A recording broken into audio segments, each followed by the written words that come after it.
cinka to in ban ɓace ka mu imami mu yabe ka a walla sai mun bata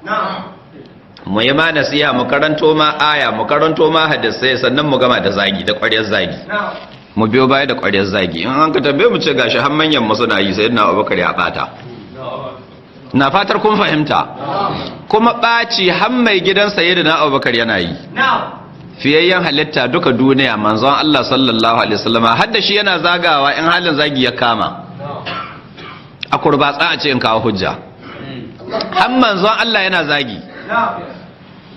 kun kosan mun karanto wurare da yawa cikin Bukhari da Muslim cewa sau biyu rayuwar manzon Allah na turo Jibril da sauran mala'iku a zo a tsage zuciya ta ya ɗebe zuciya ta a wanke a cika ta da hikima da imani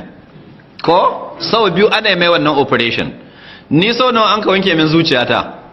ko so guda ba a wanke ta ba tana nawa da Allah ya halicce ta to annabi muhammadu sallallahu alaihi wasallama da an kawo operation sau biyu ana wanke mai zuciyata duk abin da an na aibi hushi da sauran ayyuba dai na zuciya an ka cire an ka wanke mai ita sosai tsabal an ka cika mai ita da ilimi da hikima da imani